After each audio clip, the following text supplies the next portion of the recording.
So what is the meaning of the thing like a man whose the dominion and the glory goes to? Right, who came with the clouds of heaven? Mm-hmm. It's the people of Israel. It's the people of the Most High. It says it explicitly at the end of the chapter. No, it wasn't important. That's why the attendant doesn't mention it. And you don't want to tell me why the attendant didn't mention it. You don't want to tell me. You think I'm disregarding it. I'm telling you the attendant himself disregarded it, and Daniel accepted what he said. Does he mention anything about coming with the clouds of heaven?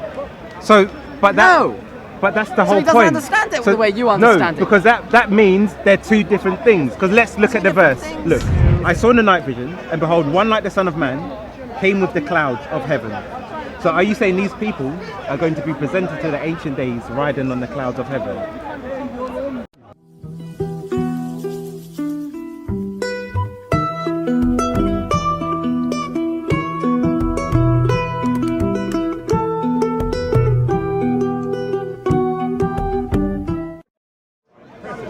By equating God with a person, rather the correct interpretation is that both thrones are for God, as one throne is for judgment and one throne is for righteousness. Now last week... And then what does it say? Yeah, we'll continue. But last week, remember, you said I know, both opinions can be correct, the 70 faces. Yeah. So therefore, we have first century Rabbi Akiva associating what some Rabbi Yosef said was two thrones for God, but Rabbi Akiva has said one is for the Messiah, David. Yeah. So now, if they're both correct statements, can you reconcile it for me? How the throne is both for God and both for the Messiah? Because we can continue as well if you want. So the only way we're going to reconcile it is if we really if we really look through the entire, what we call a sugya, the entire piece of Gemara here. Okay. Then it so let's first look at what happened before, because otherwise we're never going to understand. So we first need to actually understand it. Why do I need these instead of plural words? Why is okay? Okay. I find it easier to learn this Gemara in the Hebrew, so I'll just go back a bit. Because you have to reconcile. Both statements are true. Because of the, as you said, the 70 faces, two statements can both be true in the spiritual sense. So we have two thrones, both are for God. By the way, I just want to clarify. Yeah. Although you are correct that both are true in the spiritual sense. Yeah. We always need to remember, in the physical sense, there is only one true. Okay. And that's why in the Talmud, although you have many different what we call havaminas, which are what I would have thought, i.e. legitimate ways of looking at it, along the way, there's only one conclusion at the end. So the physical truth, because we're only able to comprehend one truth. Even in the spiritual realms, as you say, there's more than one truth. At the end, it boils down to one truth that's going to be accepted. It's gone blank for some reason. So if you want to read and give me your interpretation. So you're going to have to work through. So, Amr Virkanen says, anytime when the heretics attempt to prove their heresy, the response to their claim is alongside them. Let us make man in our image. So this is what we discussed last week. And God created man in his image. So this is just about the... let us go down and there compound. Yes. Language. The answer to that is Vayavad Hashem Nevesis Vayavad Hamikdash. And the Lord came down to see the city and the tower. So... Ki Shom Nigla Elav yes. Because there God was revealed to him. Because now in this verse, what he's reading, they're going through the verses where God speaks in the plural and then he acts in the singular. Because and I'll go over some of the verses such as the Tower of Babel, when God says we will go down to see what is going on, but then in the plural singular, the singular is used. So they're just discussing in the Mishnah. The God who answers me in the day of my distress. This isn't actually the Mishnah. And then it says the Talmud. So then so then he says, for what nation is there so great that is God so near to them as the one of God is whenever we call to him? So what's the problem there? It explains that the term near. Over here he's citing examples where the counterclaim is in the same verse as the heretics. So because here where the term near is written in plural, now the term upon him is written in the singular. So then what happens?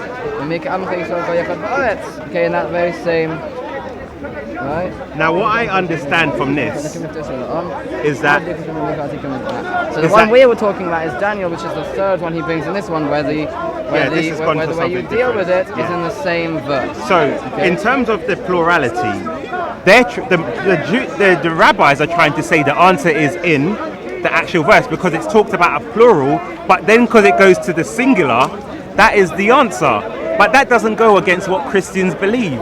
We accept the singular, but the Jews have to explain the plural, which goes against what they believe. So we can accept the plural and the singular, which doesn't refute us, but then they have to explain the plural, which goes against their singular belief. So his answer is, the answer is in the same verse, which it goes into the singular, but that doesn't explain the plural. But we, as Christians, we believe that there's three distinct persons and one God. So that doesn't go against our beliefs. It actually reinforces our belief. But as the Jews believe in one God, they now have to reconcile with the plural, which they haven't given us an answer for. So then he says, we're going to get to you soon. Yeah. So then he brings this verse in Daniel. Yeah, you can just press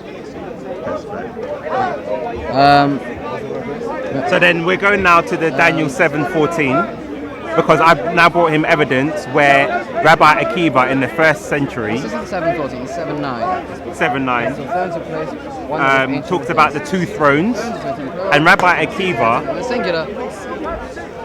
Akiva associated the second throne with the Messiah. But then Rabbi Yosef later on came and said, when will you stop desacralizing what's in God's throne? So he's saying both thrones are for God. But my argument is, if the Jews never associated divinity with the Messiah, why would their first century rabbi then associate the second throne with the Messiah?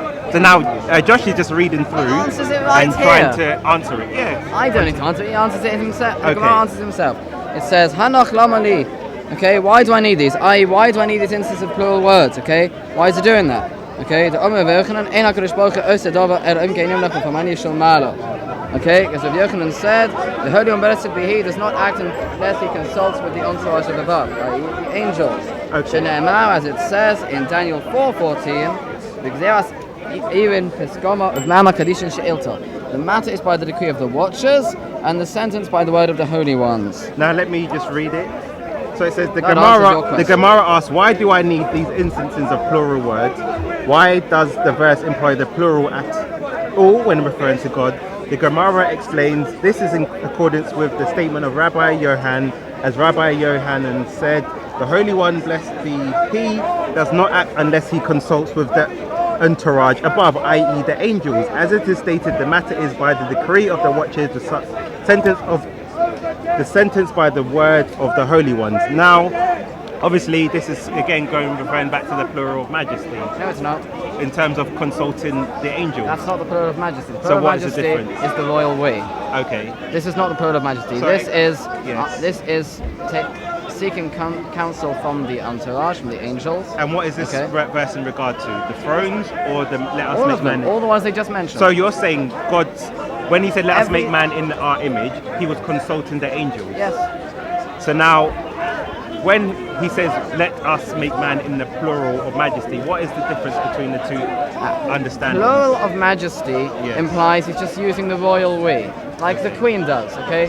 She says, we, like Queen Victoria supposedly, but probably did not say, we are not amused, even though she's talking about herself. That's the plural of majesty. Okay? There's a difference between that and consulting the angels, where there's a real plural. He's saying, let us, i.e. me and you guys, the angels, make man. So he's consulting them. He's bringing them into the picture. So when He consulted the angels, what were their response? I would have assumed that either they didn't respond or they responded, yeah. So God was speaking to Himself. So God asked them a question. You only listened to the first. Yeah, I'm breaking it down. The first part. I said because it's never explicit anywhere what the response is. You're right. Okay. So either there was no response, as none was really needed. Okay. Or there was a response, and that response was the affirmative. So we never actually hear what the response was. So it's a guess. So, it's an obvious. But you've just given me two possible conclusions. One, they didn't respond, or one they could have. So if it's obvious, which one is it? You're just guessing. You're giving me both possible Take your scenarios. pick. They're both as likely as each other. But where's the evidence? Because what we're saying is this. What I'm saying is this. You think this. the angels would have said no? Because you said that God asked them a question, and then they can move into the shade. Yeah, we can move into the shade. Because God asked them a question, but God is omnipresent, right? And God is omniscient. So in God's omniscience, he asked them about making man in our image, and then they didn't respond, or they could have responded, but we don't know what the response was. Look, the question here is the response of the angels, or the lack of response from the angels, actually the important factor here?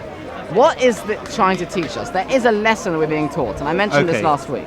The lesson we're being taught is that even God, even the King of Kings, the creator of the whole world, consults with his entourage, which is a lesson to all leaders, should always be consulting with their entourage, even though they're lesser than them, It doesn't actually matter what the response of the angels is. That's not the lesson being taught. The lesson being taught is one of humility. God's teaching us to be humble. But we never see their response ever.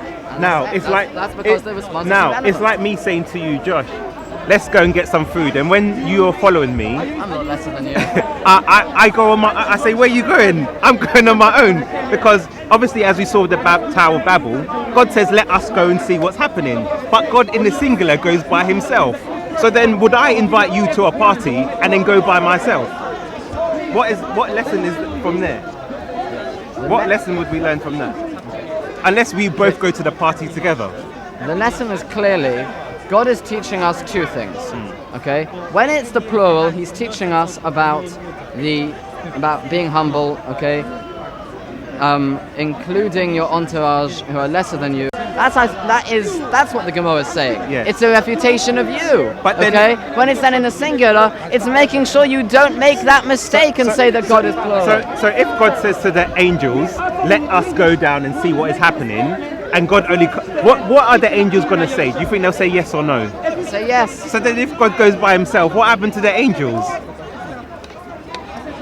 Let us do something does not mean that all of them need to do it. But not even one did it, because God went down in the singular. Yes, God did it himself. So then you're saying God is teaching us to be humble. And then God's teaching us about his oneness. But then they've agreed and said, yes, let's go down. And God's then gone by himself. Where's the humbleness? What humbleness is that teaching? Let's take one at a time. Let's start with first, let us make man in our image, Yes. Let's think of the context here. The context here is, so far, what kind of creations are there? There's the purely spiritual creations, which are the angels, And there's the purely physical creations, which are the animals and the birds and the insects and the fish, right? In terms of living things, and plants as well, Now, God's about to make a new creation, man, which is a what's it called? A mixture of physical and spiritual. Man is a mixture of physical and spiritual. And until now, it's just been the angels up there. So God consults the angels, bringing them into the decision. Teaching us this thing of humility, of bringing in your entourage. And this pivotal part of creation where the angels, you're not going to be the only spiritual creations anymore. I think I'm going to be being attacked by a wasp. You're not going to be the only spiritual creations anymore. Now there's going to be this man there, which is going to be both physical and spiritual. And so he consults the angels. He's saying, let us do it. Shall we? Okay. This idea. The angels would have obviously said yes, because they're not going to say no.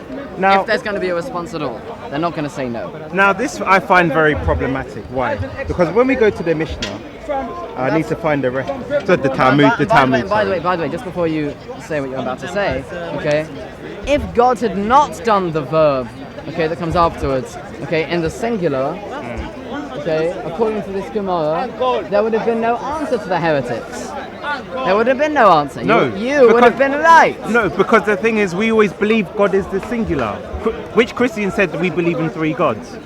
No, you believe in one. You believe in three in one. With three persons or three manifestations and one God. So if it's in the singular, if it's in the singular, it doesn't go against what we believe. So, okay, I understand what you're saying.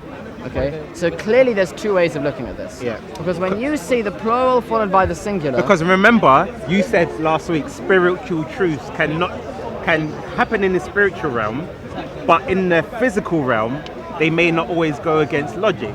So when we say God is three persons, that is in the spiritual sense, which in the physical realm goes maybe against logic. And let me just actually point out something for you to enhance my statement. Because last week we were discussing about the word ahad. I don't know if you've got your Torah on you. I do, but I know those verses off by heart. I say them. I say that verse, I think 4 times a day, every day. Yeah, but I would like you to read a certain verse for me. Which verse would you like me to read? This is in Genesis. Okay, this is about man and woman? Nope. No?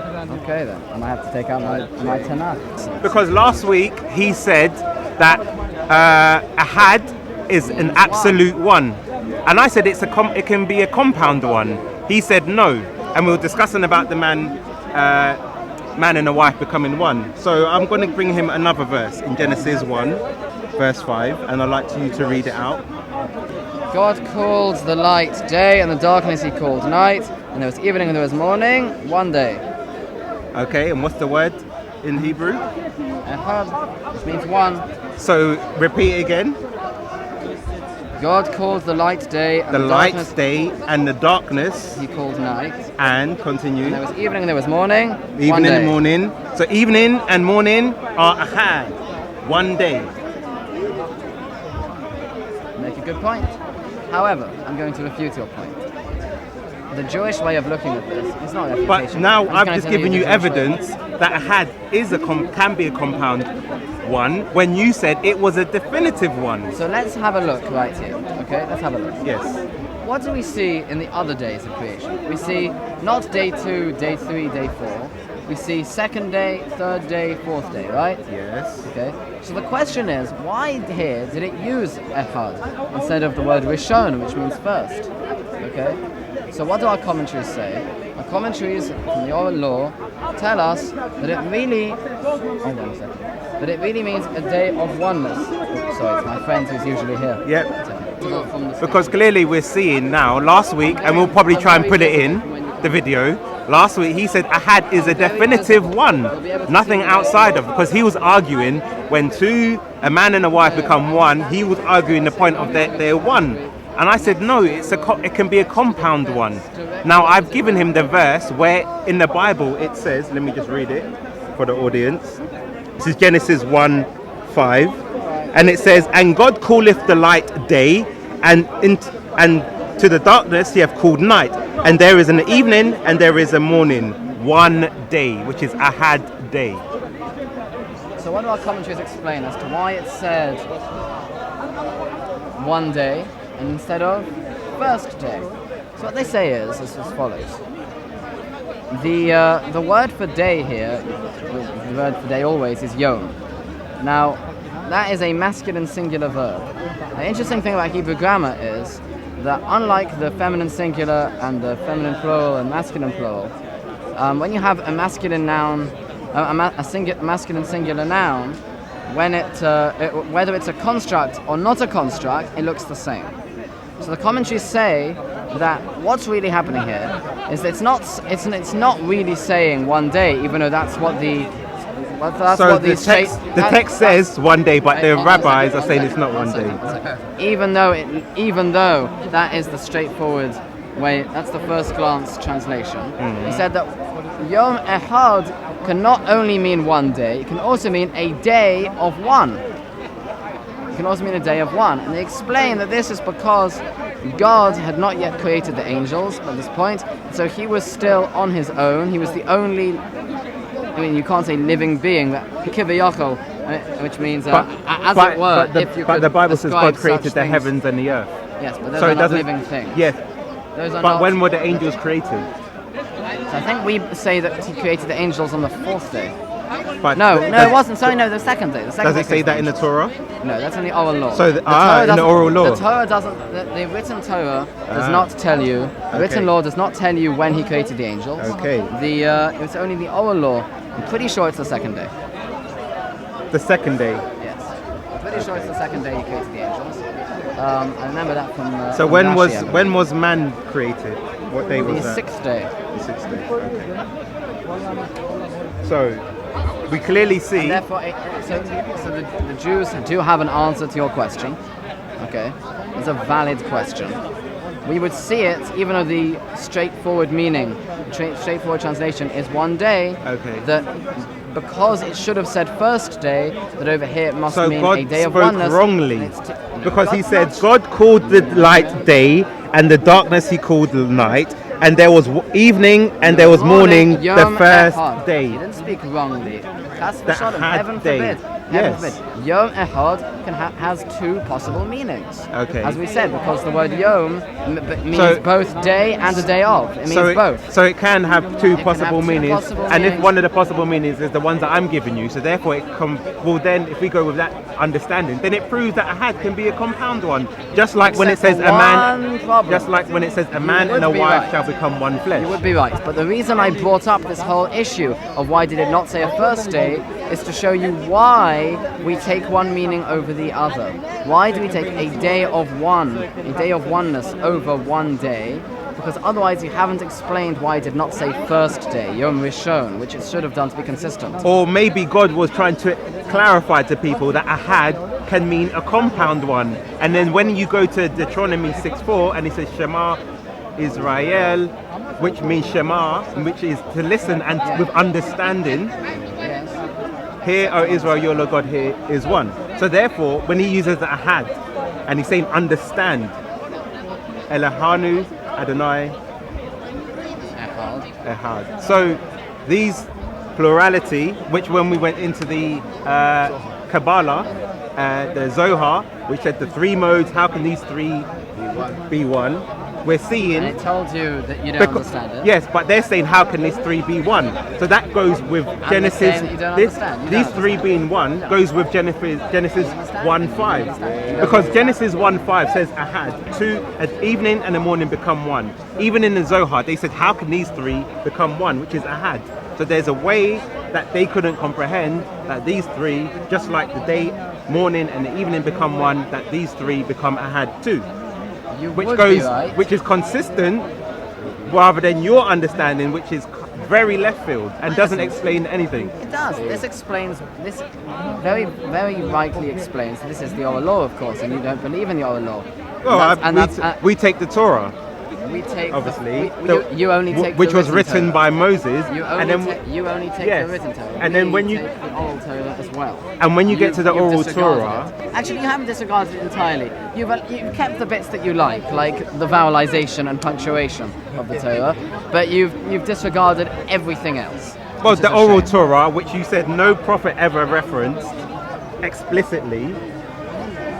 In how many thousands of years of biblical history, not one prophet explicitly quotes the oral law. Because they don't need to. It's obvious. The oral law is an explanation of the written law. But you would, the written law is not going to reference the oral law. But a prophet would and it does once, just not explicit. But a prophet would be well in his means to, when he's explaining something to someone or the people, to reference the oral Torah in his argumentation. But from Genesis all the way to Malachi, we do not see one prophet ever mentioned. Explicitly mentioned. Yes, for several thousands of years. Unless it's considered obvious, and therefore they didn't need to mention it. And because it is obvious, seeing as otherwise you have no vowels or punctuation, okay, and you have no explanation for all the grammatical errors, and you, okay, all these things, okay. Without the oral law, you would be in, as we say, in big shtuch. Well, you're the one who said the 70 faces So therefore, rabbis can come with different opinions that seem to be contradictory. As and I'm long gonna as go they are back. keeping by the All right, rules and I'm gonna bring this point up. You don't know the rules of interpretation, I do mentioned you? it after I mentioned this, and we're gonna go to those contradictions. So They are rules. in the You don't know what the rules this is are. the Talmud. I need to get the reference. It says, we learned in a Mishnah. There, Rabbi Eliezer says, be persistent to learn the Torah and know what to respond to the heretic. Yes. Rabbi Yohanan says, this was only taught with regard to the Gentile heretic, but with regard to a Jewish heretic, as No, one not should, with regard to. yeah, as regard to a Jewish heretic, Not with regard to. but not with regard to a Jewish heretic, as one should not respond to him, all the more so, if one does respond, he will become more heretical, his heresy assumed to be intentional, and any attempt to rebut it will only cause him to reinforce his position. Now my argument is this, the reason why I've read this is like last week we saw where they used the plural of majesty as a makeshift for the Gentiles. And you Now, didn't accept my explanation of that Talmud. as we see here, they say refute the Gentiles, and the reason why they could do it is because the Gentile did not speak Hebrew. So if they go to the plural of majesty, they could then send them away. But the Jewish person who knows the Jewish text and understands everything within, they say he becomes more heretical because he doesn't change his opinion. So why would the Jewish person respond differently to the Gentile?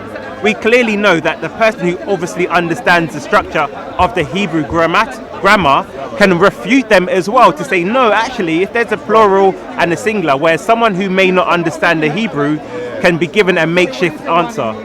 No, you don't fix it. So, Yeah, let's answer your question. is it on topic though? If it's not on topic, it's not. It is on topic. Okay.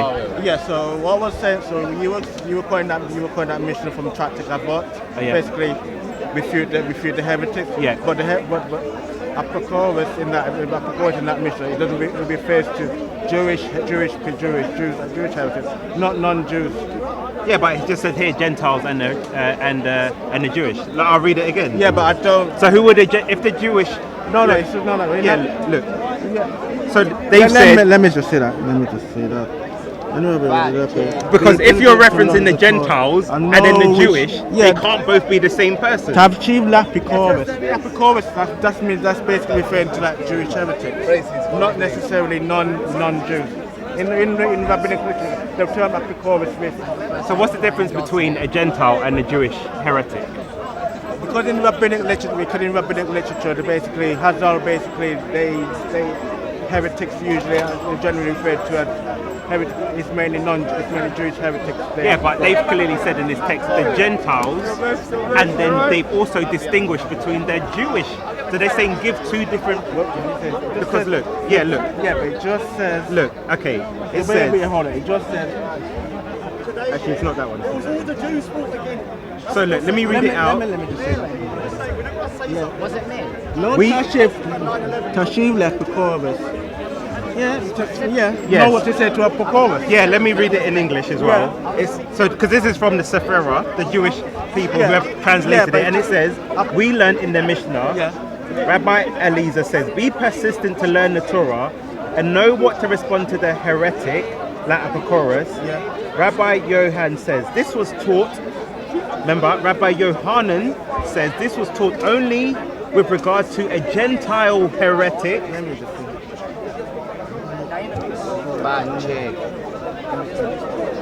And then he distinguishes between the Jewish heretic. So they can't be the same, according to Rabbi Yohanan. Paperboy, George Musa. Yeah, we'll get back to him. Bad Jake, Josh.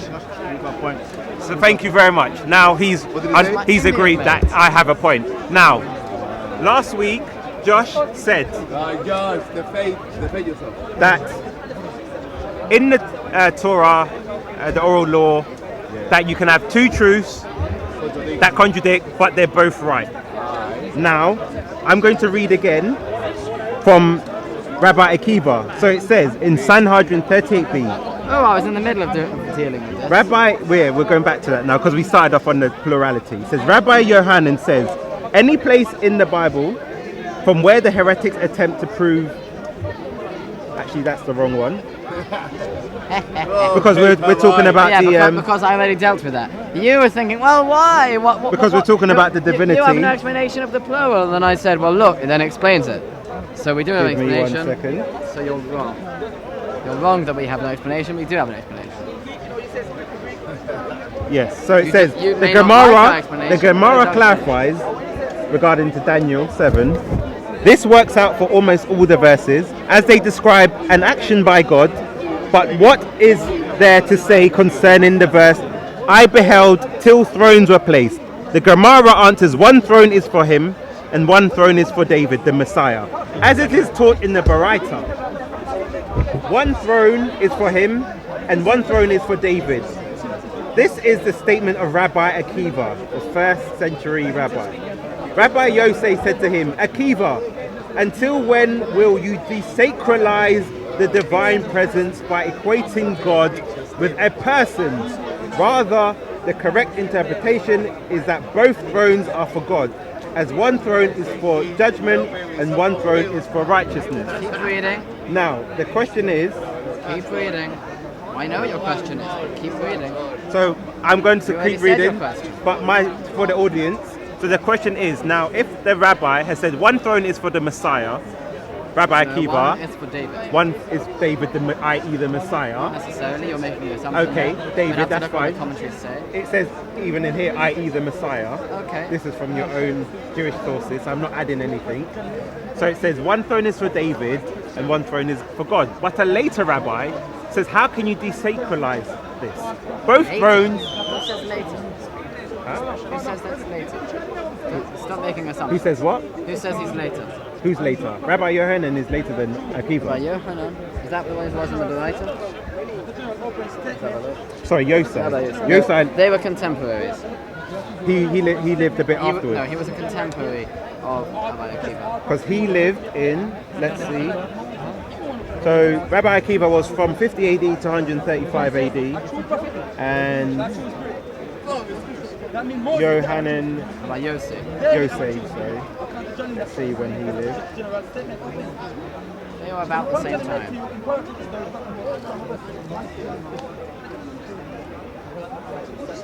Oh wait, sorry, no, you're right. Rabbi Yosef was a student of Rabbi Akiva. You're right. So he came much. So he's a bit late. All right. So I don't need to find his birthday. Yes, you're right. So what I've asked, I'll read the continuing part. But what I've asked him to reconcile is how one rabbi says both thrones are for God, and one rabbi says one is for the Messiah and one is for God. Because now we have two contradictory statements. And my argument was that even in the earliest centuries, they never had any contention with associating divinity with the Messiah. But it's only Rabbi Yosef now we see said, how can you desacralize God by saying one is for a mere human? So, obviously it's a contradictory statement because as we see in the trial of Jesus claimed to be that Son of Man who rides on the clouds, and he was accused of blasphemy. But we'll continue reading. It says, the Gemara asked, did Rabbi Akiva accept this explanation from Rabbi Yosef, or did he not accept it from him? The Gemara suggests, come and hear a proof to the matter from what was taught in another Baraita, as it is taught in a Baraita. One throne is for judgment, and one throne is for righteousness. This is the statement of Rabbi Akiva. Rabbi Eliezer ben Azariah said to him, Akiva, what are you doing near? i.e. discussing matters of Agada. Go near tractates, Negaim and Oholot, which examine the complex halakot of ritual purity where your knowledge is unparalleled. Rather, the correct interpretation is that whilst both thrones are for God, one is a throne and one is for a stool. There is a throne for God to sit upon and a stool that serves as his footstool. So now, would you like to explain that to us? First of all, let's have a look at the commentary. Yes, because my first point would be, how could the great Rabbi Akiva mistakenly associated what is meant for God with a person? Because that would be a very big blunder from one of your greatest first century rabbis. You shouldn't be telling the Jews. You should be asking them. I'm asking you. Salvation came through the Jews. Yes. And had it not been for the Jewish race, we would not have a Messiah. Of course, the line of thank David. God for the Jewish people. Of course, as Christians, we know our roots are from Judaism. Yes. So we never. But they have missed out that Abraham's seed is Jesus Christ. Yes. He is the seed of the faithful. The Messiah has to come from the line of David. The children of Abraham are those who have faith in Jesus Christ. You have to accept your Messiah, sir. You have to accept your Messiah. Not the line of Isaac. He has given us salvation, and He gave this gift to your nation first. And we have taken that gift of salvation. Salvation is from God alone. That's in the Psalms. Even in your Hebrew, it's in your Psalms, brother. I'll leave brother to deal with you. Paperboy. Well, we know. Well, just quickly address that in the conversation we had several weeks ago, where we said to you several months ago, where I asked you, the Messiah, how will we prove the Messiah is from the line of David? Your reasoning was that God would not let the other things be fulfilled without letting the Jews know. But I said the criteria for the Messiah is he has to come from the line of David, which you have no way of verifying. You know, that was a year ago, almost today. That conversation, no, that was the one when you last came. It was 3 months ago, yes. Oh. Yes. Oh, was that one? Yes. Oh. So that's what his point is. That through the Jews, the Messiah has to come from the line of David. Now, Jews do not know what tribes they're from today. So therefore... Except the Levites. Who's a Levite? Except the Levites. Okay, but we still have to identify that this person can prove that they're from the line of David. I'm sure the Ethiopian Jews know that they're from Dan. Okay, but how will you know he's from the line of David? How will we know? Yes. Good question. Elijah will tell us. Elijah? Yes, he's Okay. going to come and tell us 3 days before he comes. Alright. But let's, without being sidetracked. But anyway, yes. that sidetracking of those weird people. So the commentary doesn't seem to say anything. So we're going to have to try to work out. So the commentary doesn't seem to say anything that goes against what he said. But I didn't say anything. Yeah, I'm going to give you a chance to respond, but what I'm clarifying to the audience is that one of their biggest rabbis associated what is for God with a person. Now, how could one of their biggest rabbis make such a blunder? Unless in the first century, Jews understood that there was a divinity associated with the Messiah, and it was not heretical until later on, and then they've gone back to correct him, because he's trying to now find a statement of clarification where Rabbi Akiva either changed his opinion or accepted their interpretation. Okay. It seems from the Gemara that we read that Rabbi Akiva does not seem to have been an expert in Agada. So they've thrown him under the bus. No, he's not thrown anyone under the bus. That's what it would seem. However, I'm not happy with that explanation at all. Okay. I'm going to think of another one. Okay. And what I think could be a possible way to go Okay. is that Rabbi Akiva was using some sort of anthropomorphism. And that the other rabbis said, no, we don't use anthropomorphism just for the sake of it. We're not going to do it here. But I don't think saying the second throne is for David is a form of anthropomorphism. No, that if you say that one is for God and one is for David, that does sound like anthropomorphism. Not really. If you're saying God has a hand and God has this and that, then that is anthropomorphism. I.e., instead of just going with God has a spiritual throne, okay, or God has two thrones for himself spiritually. Yeah. Okay, by almost equating the throne of God to the throne of David, which from the words of Akiva, because Akiva was not very explicit, and this is something I'm going to explain to you of how a Gemara works in a sec, about how you have things that are not said explicitly, and then you're able to be attacked based on that. I'll explain that in more detail afterwards if you want me to. But in this case, he was not explicit about whether or not he was equating the throne of God to the throne of David, and therefore that sounds like somewhat of for somebody who has an alternative explanation of an unnecessary anthropomorphism. And in general, we don't make unnecessary anthropomorphisms, which seems to be the attack that Rabbi Yossi it would be making on Rabbi Akiva. So it seems you seem to know more as well than Rabbi Akiva with your explanation. No, I'm telling you that's probably what Rabbi Akiva meant. Probably. Rabbi Akiva probably meant to make some sort of anthropomorphism, and he probably felt that it was a necessary anthropomorphism. Yeah, I think you're about to get stung by a wasp. So now what I'm going to do, because we have the Qumran community where we have the Dead Sea Scrolls. The Northern Kingdom. You're going now, to take from the Northern just to give further evidence for my positions, we have scroll Q4521. Wow. And it says, and this is what they were writing 100 years before Christ came, 100 years plus, about the Messiah to come. Okay. The heavens and earth will obey the Messiah.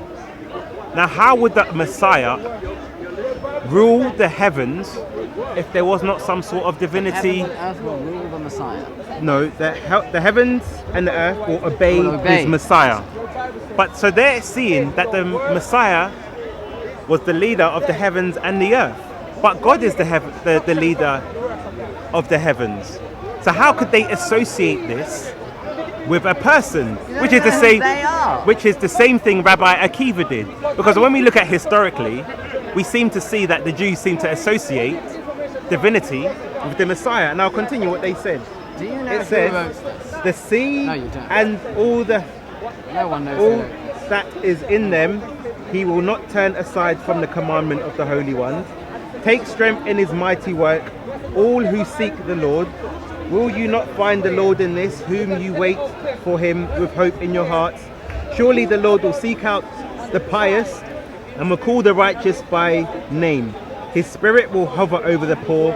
His might will he restore the faithful. He will glorify the pious on the throne of the eternal kingdom. He will release the captives, make the blind see, raise up the downtrodden. Forever I will cleave to him against the powerful, and I will trust in his loving kindness and in his goodness forever. His holy Messiah will not be slow in coming. And as for the wonders that are not the work of the Lord, when he, i.e. the Messiah, comes, then he will heal the sick, resurrect the dead, and to the poor announce glad tidings. He will lead the holy ones, he will shepherd them, he will do, and all of it. So this is obviously, the reason why I've gone to this is to the Qumran community. Who were the Qumran community? They were a small community of Jews, of Israelites, or Jewish people. Where did they live? Near the Qumran. Where's Qumran? Which geographic part of Israel is it? I think it's the Northern Kingdom. It's the north. Okay. Now we all know, and you agree, yes, because you know the Book of Kings, don't you? Okay. The Northern Kingdom were off their rockers, as we all know. All right. That's why they were the first to be sent into exile. Okay. You're going to take something from the Northern Kingdom to prove your point? But my point is this: my point was that the earliest Jews did not have any issue with, because this goes. So that means Akiva too was an idolater, because he associates a throne of God with the Messiah. How would he possibly do it? Because I'm giving you evidence to back up my statement. His statement to respond about Akiva's statement was to give me a presumption. He's not giving me any statement of hard evidence to back up your claim of this anthropomorphism. Well, at least I am going to the earlier sources to look and see, does this go in line with what we can establish from earliest records? It doesn't matter if it's an early source, as long as it's an authoritative source. Qumran's not an authoritative source for anything. Well, Akiva is authoritative, and he associated the throne of God with the Messiah. I already gave you a possible explanation. Possible, that's not definitive. You didn't like my explanation. From where is your evidence of that? And your explanation is also not definitive. Because you're trying to back up your explanation from a poor source. No, I'm saying to you, a poor source is not better your than first century rabbi associated divinity with the Messiah, and later rabbis then said, how can he do such a thing? This is a very grave mistake he made. And this is why I say my argument is that no one had an issue with the Messiah and divinity being associated with him. Because then when we go to the earlier sources, we see confirmation with that. They didn't have any problem with that in the Northern Kingdom. Nor did Akiva. Rabbi Akiva had his own understanding of what this verse is. But I want you to give me definitive understanding, because your rabbi seemed to refute what he's saying and try and reconcile what he's saying. But you said that both statements can be correct. They can be. So therefore, his statement can be correct that the throne was for the Messiah. They can both be spiritually correct. But so therefore, we've now associated what is the a heresy with the Messiah. What is the conclusion of the Gemara? What was the conclusion of Akiva? What is the conclusion? I want what is the conclusion of... In the, what we call a Shakra Batalia, the give and take of this Gemara, what is the conclusionary explanation of the verse in Daniel? I'm asking is why it Rabbi Akiva's or not? I'm asking what Rabbi Akiva said. You're not answering my question, are you? Make your statement and I'll respond. Okay, then you'll answer my question. Yes. Okay. Just make sure we're gonna catch him up on this if he doesn't. Okay. Now, first of all, I try to explain to you, okay, that one way of going, okay, just off the top of my head, without really delving into so it off the top of your head. So therefore, you're giving me a makeshift answer, no, like they used to do with the plural majesty. You didn't. First of all, you refused for whatever. Well, we know the reason why. You refused to accept the explanation I gave to you of that midrash. But you've just said you're giving me a makeshift answer. I didn't say that because you said off the top of your head. Okay. Do you know what off the top of the head answer means? It means you're not sure, but you're just going to try and give me an answer without any... That's not what it means. Okay, explain. It means that I haven't sat down for hours and analysed this Gemara, which is what you do in order to understand a Gemara. Okay. But you wouldn't know that, because you don't know how to learn a Gemara. Okay. So give me the basis for that understanding. So give me your explanation again. Okay. My explanation is that Rabbi Akiva, very possibly, could be holding that in this case an anthropomorphism is necessary in this verse. Okay, possibly. Where are you getting that understanding from? Okay. Well, the way you analyze it is as follows. You know that Rabbi Akiva must have a truth in. Okay, must have a valid logic behind what he said, a valid reasoning. Okay. And let me just stop you there. I'm saying it might not be, but could a valid explanation be that there was no problem in the first century of associating divinity with the Messiah? First century? Because that's when he lived.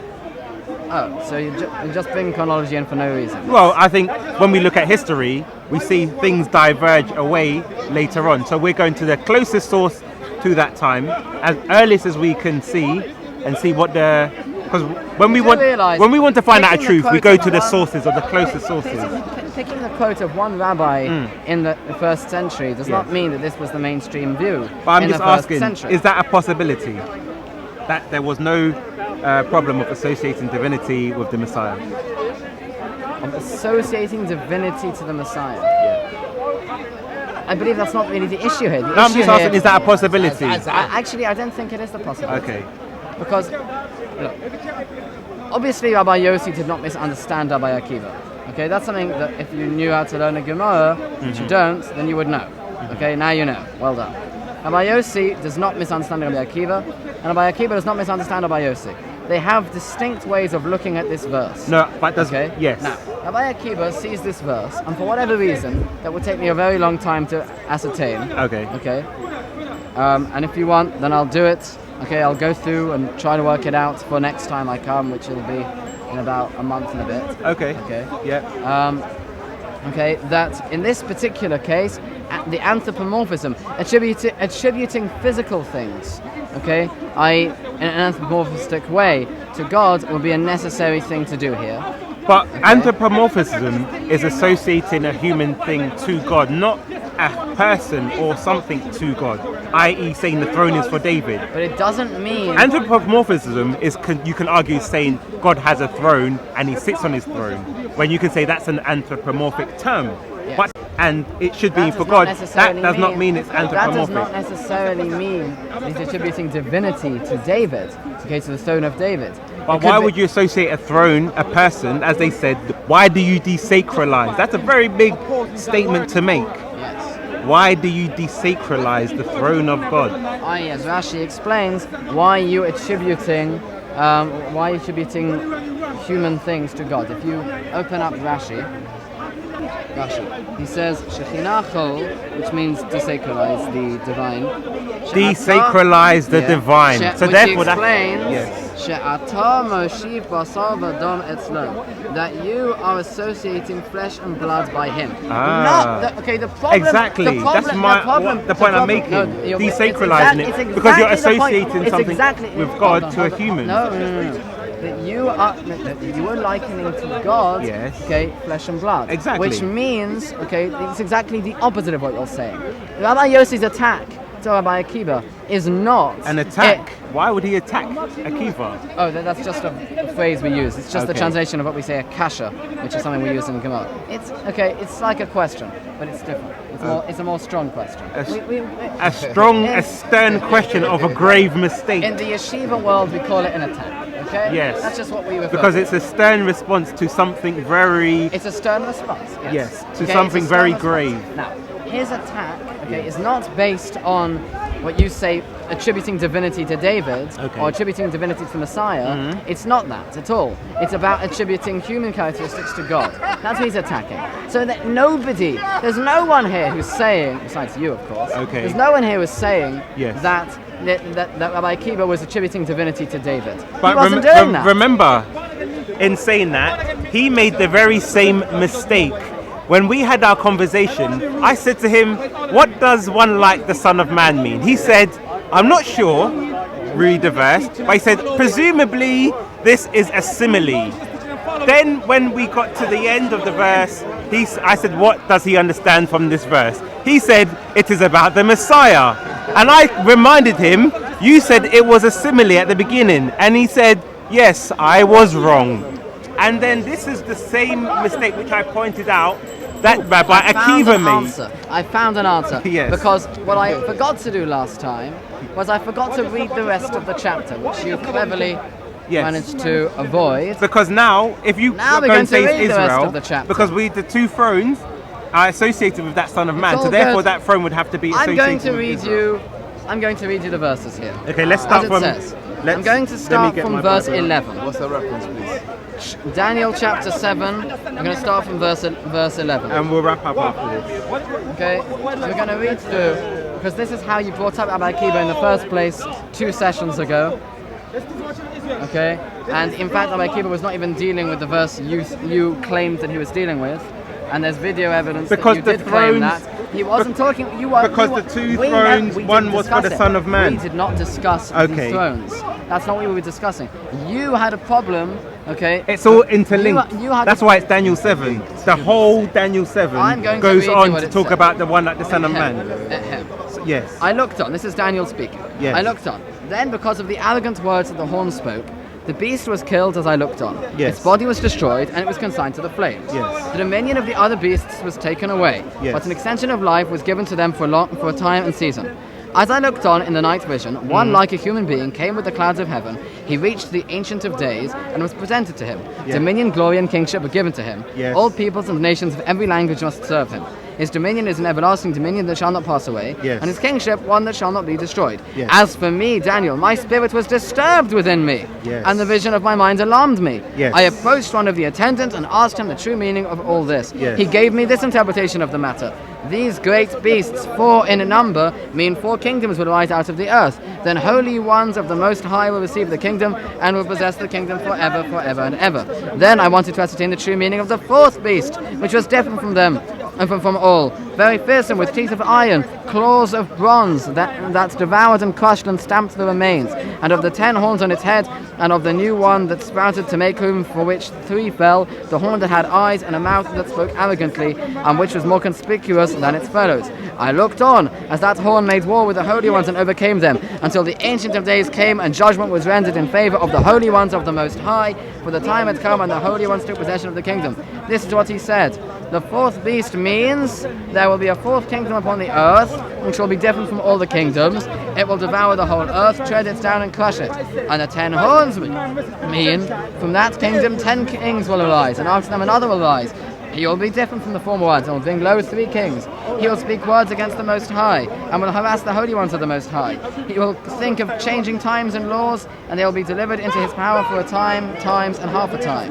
Then the court will sit, and his dominion will be taken away, to be destroyed and abolished for all time. The kingship and dominion and grandeur belonging to all the kingdoms under heaven will be given to the people of the holy ones of the Most High. Their kingdom shall be an everlasting kingdom, and all dominions shall serve and obey them. Here the account ends. Okay. I, Daniel, was very alarmed by my thoughts, and my face darkened. I could not put the matters out of my mind. So what is the meaning of the thing like a man who the dominion and the glory goes to? Right, it came with the clouds of heaven. It's the people of Israel. It's the people of the Most High. It says it explicitly at the end of the chapter. No. Yes. No. Yes. Because let's go back. It clearly says there came one. Then the court will sit, and his dominion will be taken away, to be destroyed and abolished for all time. The kingship and dominion and grandeur belonging to all the kingdoms under heaven will be given to the people of the holy ones of the Most High. Yes. Corresponding to the hymn of verse 14, which corresponds to the one like a human being who came with the clouds of heaven in verse 13. No. Yes. No. Okay. Now we'll go through it again. I saw one in the night vision, and behold, with the clouds of heaven. Actually, let me just find one other thing to go with this verse. Yes. Because when who wrote about Meshach, Shadrach, and Abednego?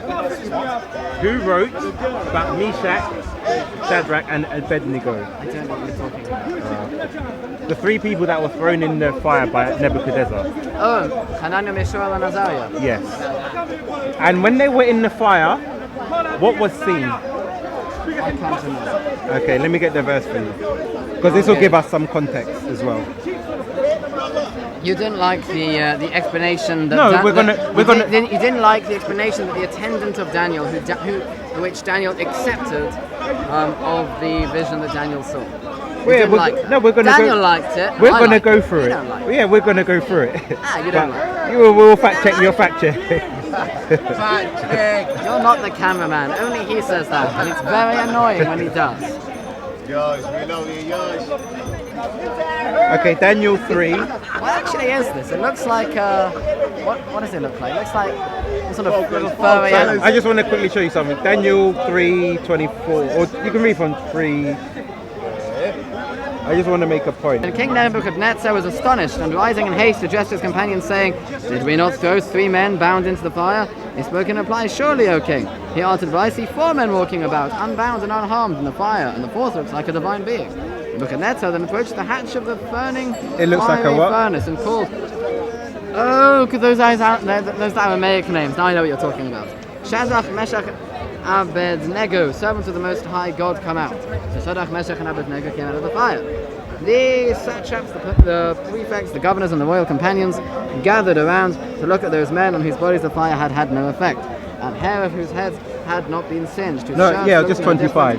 Not even the odor of fire thing. Oh, I went past it. Yeah. What did it say? Divine I being. see 4 men walking about unbound and unharmed in the fire, and the 4th looks like a divine being. And what's the Hebrew for that? It's actually Aramaic. What does it say? It says, أنا خزي جبين أبو شرايين محنخين بهنوا بحمل لا إيساي بهر ويبيش نبي دومي لبار إلهين. It looks like a bar Elohim. It says what? It looks like a son of God. It looks like a son of or God. Or a son of divine, really. That's really what it means. What is it? Bar Elohim. No, in. There's a nun at the end. The na at the end. Say it again. You can only say it just off the top, because otherwise I'll need to say the whole verse.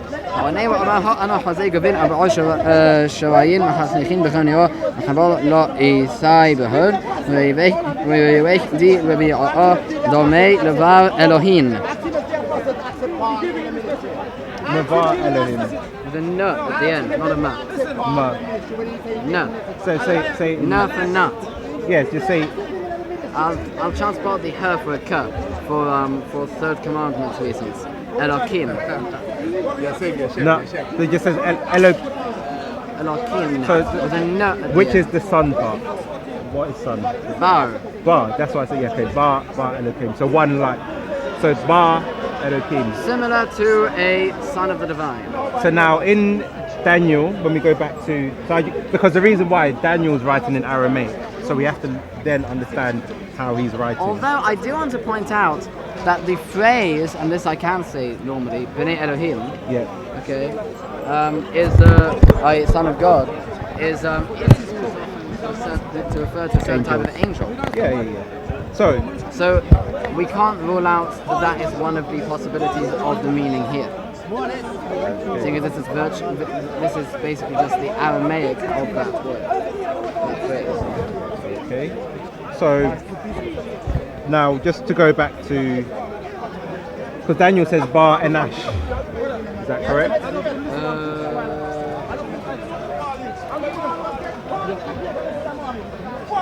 Yes. Okay.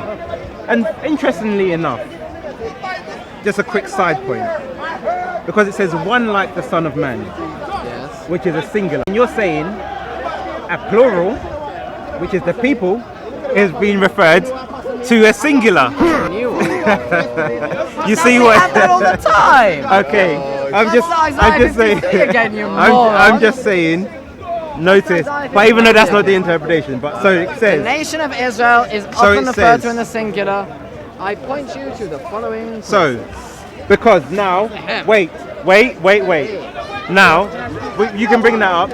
But what it says, as I looked, thrones were placed, and the Ancient of Days took his seat.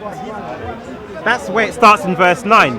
But Rabbi Akiva's interpretation was one was for God and one was for the Messiah, which is what they refuted him on.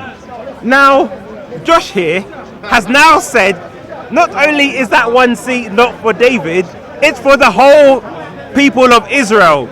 So now he's not even associating a throne with one human person. He's associating it with a whole nation.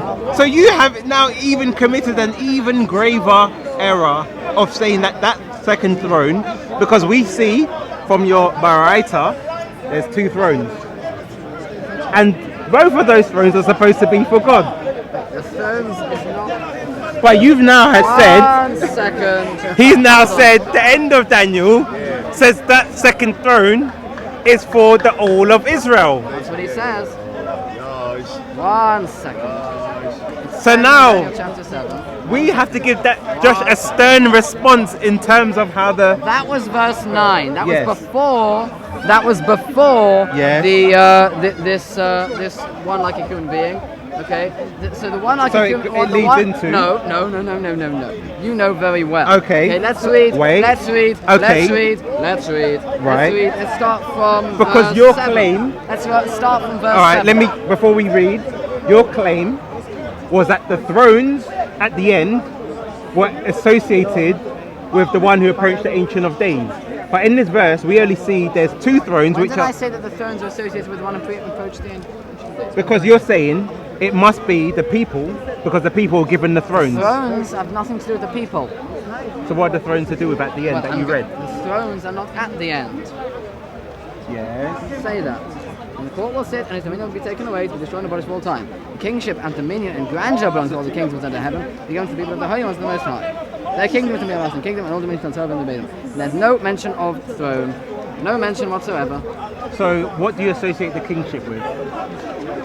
So you're going to assume that the kingship is the throne, and I will disagree with you. Okay, so Very simple. we'll start from 7 and then we can go through and then we can wrap up. Verse 7. Yeah. After that, as I looked on in the night vision, there was a fourth beast, fearsome, dreadful, and very powerful, with great iron teeth, that devoured and crushed and stamped the remains with its feet. It was different from all the other beasts which had gone before it, and it had 10 horns. While I was gazing upon these horns, a new little horn sprouted up among them. 3 of the older horns are uprooted to make room for it. There were eyes in his horn like those of a man, and a mouth that spoke arrogantly. As I looked on, thrones were set in place, and the Ancient of Days took his seat. His garment was like white snow, and the hair of his head was like lamb's wool. His throne was tongues of flame, its wheels were blazing fire. I'm not finished. All right. A river of fire streamed forth before him. Thousands upon thousands served him. Myriads upon myriads attended him. The court sat, and the books were opened. I looked on. Wait, before we go into the next part, let's just see, because that's the part Akiva was talking about as well, as in the thrones of God, the Ancient of Days. The thrones of God are talking about the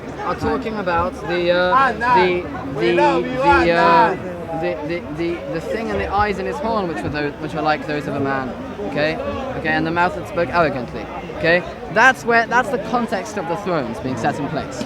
But the context, of what the attendant explained to be to be what belongs to the people of the to what was given to the people of the Holy Ones of the Most High is with reference to the last part of Daniel's vision, which is with the one like a human being that came with the clouds of heaven.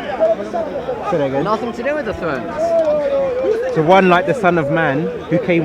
There's more than one like a Son of Man here. There's one like a son of.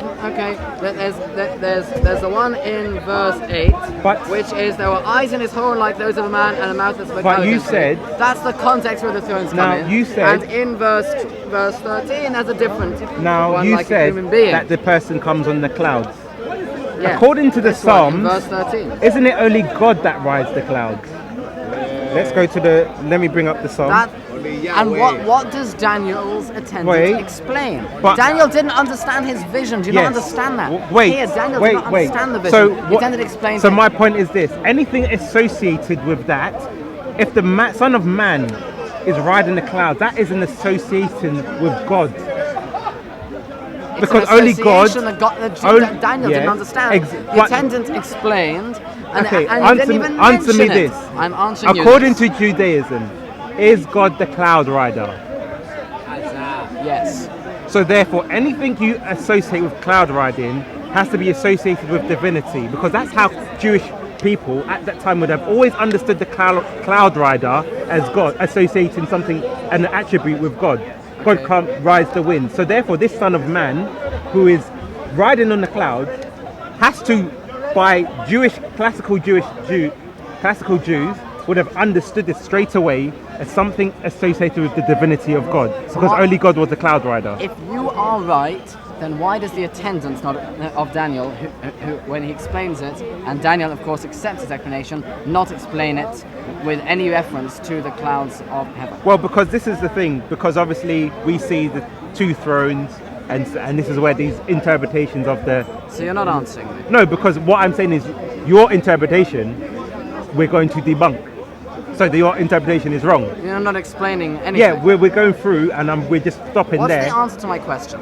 I have one question. Because for you're you. saying I have one question for you. Yes. Okay.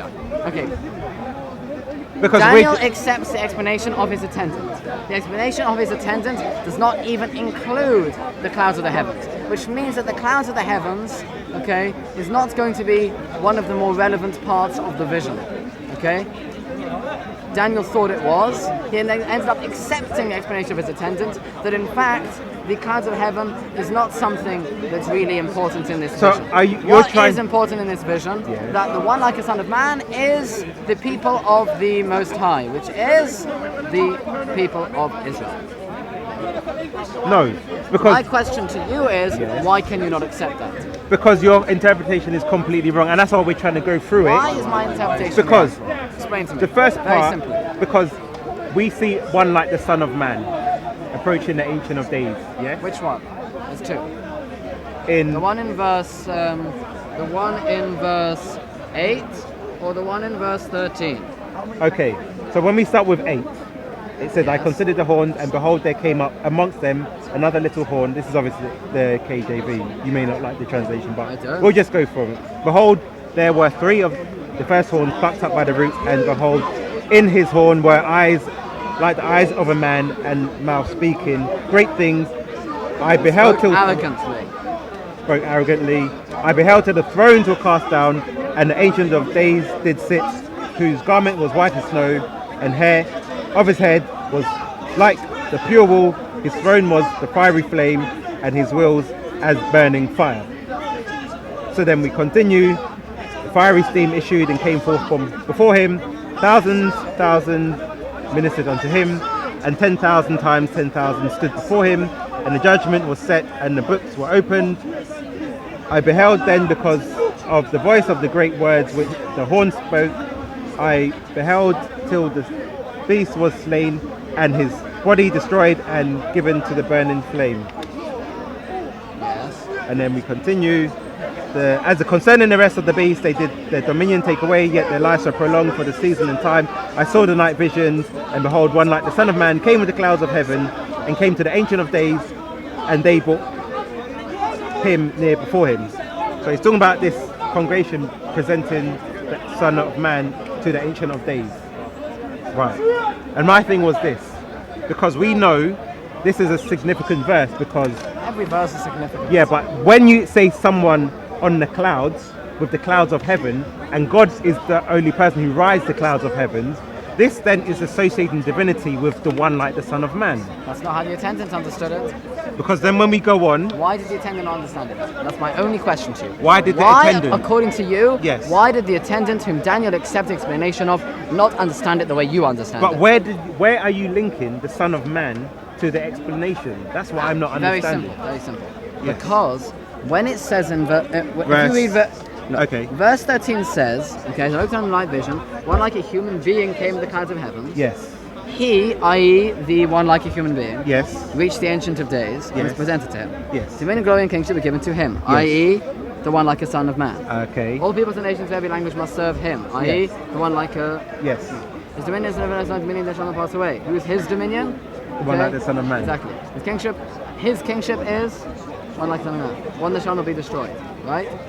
So, and then in the explanation by the attendant, okay, then in verse 27, the kingship and dominion and grandeur belonging to all the kingdoms under heaven will be given to, who is him? The people of the holy ones of the Most High. Verse 27. Okay, so then...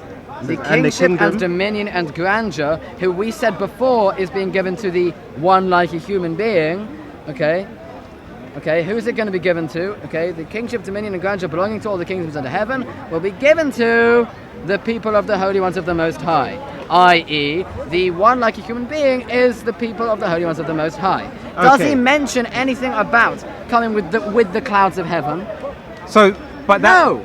But that's the whole point. So he doesn't understand it the way you understand it. No, because that means they're two different things. Because let's look at the verse. Look, it says, and the kingdom and the dominion and the greatness of the kingdom under the whole heaven shall be given to the people of the saints of the Most High, whose kingdom is an everlasting kingdom, and all dominions shall serve and obey him. Yes. So now, if they have the dominion of the kingdom, how can they also serve him if they've been given the dominion and of the kingdom? Because what you would say is these... How do they serve who? Okay, let me break this down. Are these people going to be presented to the Most High riding on the clouds? What do you mean? I.e. the people of the Most High, i.e. the people of Israel. Yeah. Okay? Look, you're asking so me in 13, how are they going to be presented it says, to... I saw in the night vision, and behold, one like the Son of Man came with the clouds of heaven. So are you saying these people are going to be presented to the Ancient Days riding on the clouds of heaven? It's not what the attendant says. He didn't mention the clouds. Exactly, that's the point I'm making. But he doesn't mention the clouds. But so you're saying that clouds are irrelevant? No, they're not relevant. That's why he doesn't even mention them. But where does it say in that verse then that they are presented to the Ancient of Days? Because in 13, it says they are presented to him. So therefore, according to your interpretation, that's irrelevant too.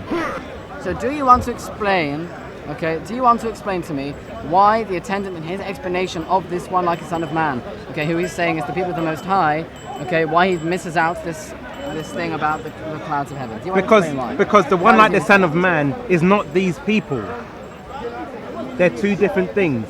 So you're telling me, You're telling me that in the vision, dominion, grandeur, and kingship are given to this one like a human being, who of course you want to associate with the Messiah. I know that's your end game. And you want to say the Messiah was Jesus. Because my point is this. And of course you say that Jesus is God. Because my point is this. However, in the attendant, he's saying that dominion, kingship, and grandeur is going to the people of the Most High. Because I wanted to say that therefore you can link the people of the Most High with the one like a human being, or the Son of Man, or whoever you want to call what him. I'm saying to you is this. We know from classical Judaism, even from the Torah, that only God is the rider of clouds.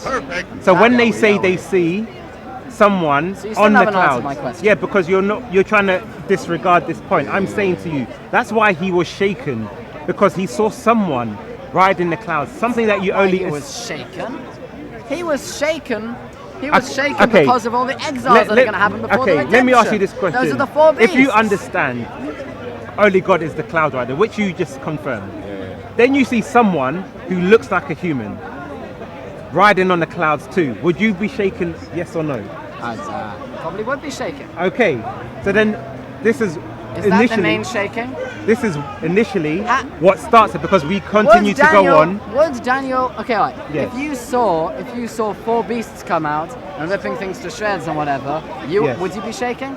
Of course, including that. Every single thing made him shake. So do you think one stands out from the rest? No. But you've just disregarded. That's why I keep sticking to the riding of the clouds, because you're saying it wasn't important. It wasn't important. That's why the attendant doesn't mention it. And you don't want to tell me why the attendant didn't mention it. You don't want to tell me. You think I'm disregarding it. I'm telling you the attendant himself disregarded it, and Daniel accepted what he said. So that means Daniel disregarded it too. So you're arguing with Daniel. Because in terms of the interpretation, we get the understanding of what the beasts are and everything, yes? Because when you see someone like the Son of Man, you understand what it is. If you see beasts, for example, you may not understand what that is. Daniel didn't understand what that was. That's why he needed the attendant. Okay, exactly. That's my whole point. That's why he needed the attendant. I'm saying in terms of the interpretation of the beast. Because let's go through it one more time, and then we'll wrap, because we've been going on this for a very long time. What's the time anyway? All right. Because this... Okay. Fact check. Why you don't have smartphones? He does. Because we don't have smartphones. Oh, you don't use smartphones? You don't use smartphones. They're full of nonsense. It stops him from going onto the internet and being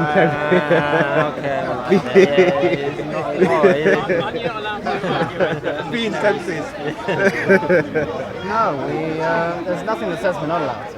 As long as you know what you're doing. But your parents and teachers don't tell you not to. My parents think it's hilarious. Did you learn Daniel specifically for this, like and like pieces of like Yeshayahu and Yirmiyahu? In truth, yes. In truth, there were pieces, and that's one of the things I like about coming here. It forces me to analyze my own scriptures more carefully. Well, they say when you come to Speaker's Corner, you will learn about your own faith. So I definitely agree about that. Oh, Josh, I'm a Christian. I'm a Jew. So what school do you go to? I'm not in a school anymore. I'm in yeshiva in Israel. Okay. And just for clarification, can we get your age then, Josh? Because people think you're like very young. Oh yeah, I'm 19. 19. I'm turning 20. Because they keep saying, Paperboy, why are you debating this young boy? I'm turning 20 in a few months. So I thought it was about 12, 15. Yeah, so clearly we see he is a man. We love you, Josh. Yes. We love you, Josh. We always like to I'm impressed. So if we can just read through 7, from 11, just or wherever, from their 4 beats to the end, and then to the end again. Yes, and then we'll just wrap up. Aramaic or English? Okay, let's do it again. I looked on. Then, because of the arrogant words that the horn spoke, the beast was killed. As I looked on, its body was destroyed and it was consigned to the flames. The dominion of the other beast was taken away, but an extension of life was given to them for a time and season. As I looked on in the night vision, one like a human being came with the clouds of heaven. He reached the Ancient of Days and was presented to him. Dominion, glory, and kingship were given to him. All peoples and nations of every language must serve him. His dominion is an everlasting dominion and shall not pass away, and his kingship one that shall not be destroyed. As for me, Daniel, my spirit was disturbed within me, and the vision of my mind alarmed me. I approached one of the attendants and asked him the true meaning of all this. He gave me this interpretation of the matter. These great beasts, 4 in number, mean 4 kingdoms will arise out of the earth. The 4 beasts. Yes. So therefore he's not addressing the Son of Man. Yet. No, because it said the 4 beasts. Yeah, so therefore the interpretation is only regarding the entire vision. No, because it said that regarding the 4 beasts. At the beginning, yes. Yes, not the Son of Man. You haven't got to the end yet, have you? No, but we start because it says clearly this is the interpretation regarding the 4 beasts. So anything that comes on after that. It does not say that. Read what it says. He gave me this interpretation of the matter. Yes. And he starts as follows. He starts at the beginning of the matter. These great beasts, 4 in number, mean 4 kingdoms to rise. All right. So now he's addressing the 4 beasts. Yeah, because right now now. So now we'll have to see where he then addresses the Son of Man. Because, right. These great beasts, 4 in number, mean 4 kingdoms will arise out of the earth. Then holy ones of the Most High will receive the kingdom and will possess the kingdom forever, forever and ever. Then I wanted to ascertain the true meaning of the 4th beast. So we've left the attendant. The attendant gave a very quick summary of the whole thing. Okay. There's 4 beasts, okay, which will arise out of the earth, okay, and then the holy ones of the Most High will receive the kingdom and possess the kingdom forever and ever and ever. Okay. Okay. So where does he now say? Well, now we're going to find out. Okay. Then, okay, this is Daniel speaking again. Then I wanted to ascertain the true meaning of the 4th beast. The 4th which beast. was different from them all, very fearsome, with teeth of iron, claws Did he say of bronze. the Son of Man? That's devoured and crushed. Wait for it. And stamped the remains. And of the 10 horns on its head, and of the new one that sprouted, to make room for which 3 fell, the horn that had eyes. Okay, of course, what was the horn that had eyes? What did we say earlier? The horn that had eyes was, okay, that was the eyes in the horn like those of a man, remember? Back in verse 8. And a mouth that spoke arrogantly, remember? That was also in verse 8. And which was more conspicuous than its fellows. Okay, that was all in verse 8, remember? I looked on as that horn made war with the holy ones and overcame them, until the Ancient of Days came and judgment was rendered in favor of the holy ones of the Most High, for the time had come and the holy ones took possession of the kingdom. Okay, that looks very much like verse 12, right? Very much like verse 12. Read it again. Okay, it says here in verse 22, until the Ancient of Days came, as judgment was rendered in favor of the holy ones of the Most High, the time had come, and the holy ones took possession of the kingdom. That looks very similar to verse 12. Okay, where it said that the dominion of the other beasts was taken away, but an extension of life was given to them for a time and season. Okay? Okay. Now, verse 23, this is what he said. The 4th beast means there will be a 4th kingdom upon the earth, which will be different from all the kingdoms. Okay. It will devour the whole earth, tread it down and crush it. And the 10 horns mean from that kingdom 10 kings will arise, and after them another will arise. Okay, this is of course the horn like those of which had eyes like those of a man, remember? He will be different from the former ones and will bring low 3 kings. That's the horn, remember? He will speak words against the Most High. Okay, that's of course a mouth that spoke arrogantly. And will harass the holy ones of the Most High. He will think of changing times and laws, and they will be delivered into his power for a time, times, and half a time, which remember is a time and season from verse 12. And then it says in verse 26, then the court will sit, and his dominion will be taken away, to be destroyed and abolished for all time. The kingship and dominion in grandeur, belonging to all the kingdoms under heaven, will be given to the people of the holy ones of the Most High. So is it still regarding the 4th beast? The 4th beast has been destroyed. Okay, so now where does it go on to the explanation of the Son of Man? Now. Because every time they kept breaking it down. This is the interpretation of the beast. This is the interpretation of the 4th beast. Now, if he wanted to understand of the Son of Man, then he would have said, now this is the interpretation of the Son of Man. Because you're saying he didn't understand. Not necessarily. So now you're saying he understood the context of the Son of Man. Notice that the 3 beasts were disconnected to the 4th beast in the original vision. Yes. So over here, he dealt with the first 3, and then he dealt with the whole thing of the 4th. Now which includes. So you're. Additionally, and this is the most important point, I think. Okay. Okay. According to what you're saying, okay, the attendant does not actually ever come to explain the one that the one like a human being, okay, whom we know from verse 14 that dominion, glory, and kingship were given to him, okay. And yet, the attendant does tell us that kingship, dominion, and grandeur, okay, is going to be given to the people of the holy ones of the Most High. You want to tell me that that is not a direct explanation to... you're telling me that verse 27 about kingship, dominion, and grandeur is not a direct explanation of verse 14 about dominion, glory, and kingship. No. I don't know why you're saying that. Because what we see is clearly... When we start this verse, he's saying he sees one like the Son of Man, which is obviously a simile. So you're saying, because remember, when he says one like the Son of Man, you're now trying to say that the people had a resemblance of a human being. That's why they don't go together. Because he's seeing something that looks like a man.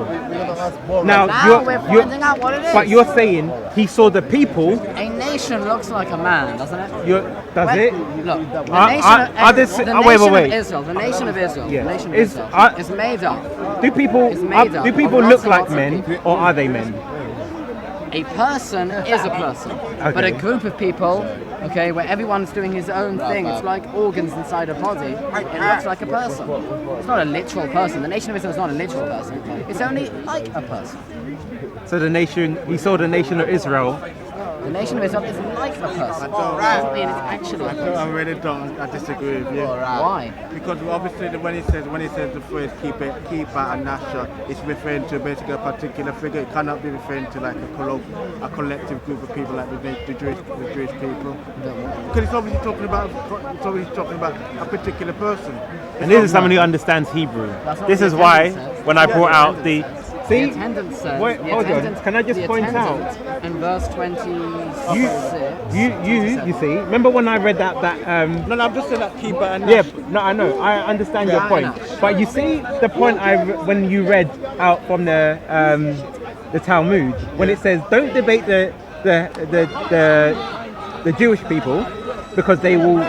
Because you're now pointing out the Hebrew, what it says, and this is why they said you can go to the Gentiles, but not to the Hebrews, because they will understand just like you will understand the context of the Hebrew language. That's why you can challenge That's not him. the reason it said it.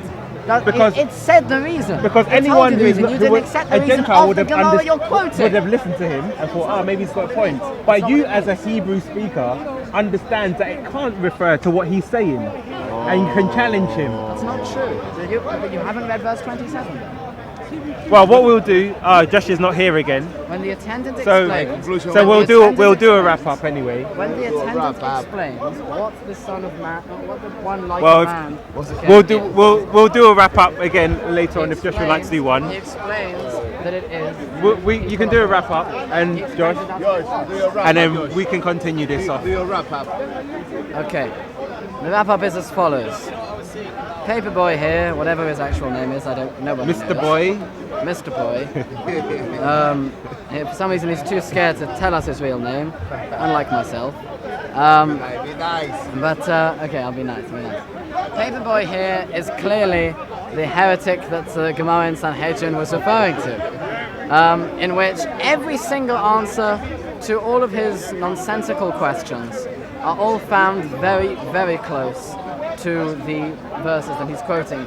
Even here in Daniel chapter 7, where we're able to just look at how the attendant explains the vision that Daniel saw and see that the one like a son of man, the one like resembles a human being, is indeed referring to the people of the Most High, as it says in chapter 7, verse 27. Now, the reason why... And therefore, there is no basis whatsoever to claim that the one like a son of man is the Messiah, or that it is God himself. It is the people of Israel, as I said all along. Jesus is not the Messiah. There is no basis for saying this. This will be probably the debate of next time, I'm hoping, to actually address why on earth you would think that Jesus would be the Messiah without, it just doesn't make any sense. And of course, with his constant denial of the oral law and yet his constant quoting of it, you have to wonder what his agenda is here. And basically, Jesus is not the Messiah. He's got a quick point for you, Josh. So how do you say when it says Levi Elohim? How can it be Levi? So how can it be basically? You're bringing me an argument from the fact that Nebuchadnezzar said that he looks like a divine being? Yeah. So you're bringing me a proof from a Babylonian king who was a wicked man. Yeah. He said, oh, that looks divine. Yeah. How would he know? But okay. Exactly. We'll discuss this next point. That goes against you. Just like same people when they saw angels, they recognized them. Now. Well, I was just saying. Yes, because they recognize them without having to kind of expand on. So you're accepting it's talking about an angel and not God. We'll continue next time you're back. But now my conclusion is this: we started with about Rabbi Akiva making one of the gravest mistakes of associating, according to later rabbis, a throne of God with the Messiah. And they're trying to reconcile, why would he say such a thing? This is the same throne and the same chapter that Jesus refers to himself as the Son of Man, who you will see riding on the clouds. Because we know from ancient Judaism, as just confirmed, that only God was associated with the cloud rider. And this is why they accuse him of blasphemy and they rip their shirts when Jesus said, you'll see the one like the Son of Man at the right hand side of God, which is another association with God, riding on the clouds, which only God does. Now, we went through Daniel, and he said the angel gave the explanation of the four beasts, but the angel never gave an explanation of what it meant to be one like the Son of Man, or what it meant to be riding on the clouds of heaven. But that is something you associate only with God. And again, this is what Jesus claimed in Mark 16:61 at the trial. Then obviously we saw, again, just going back to the Dead Sea Scrolls, we saw that the earliest Jewish community also associated divinity with the Messiah. Because what I was trying to present is that the earliest Jews had no problem with associating divinity with the Messiah. It's only after Jesus came and the Christians kept saying Jesus was the Messiah and that he was divine that the infestation has begun. Yeah, donkey! Uncle! Mr. Donkey is liar. Uncle Donkey! Uncle. Okay. I am Kamal. Hey. You are Kamal. عايز ايه يا حيوان؟ Hey. عايز ايه؟ Listen.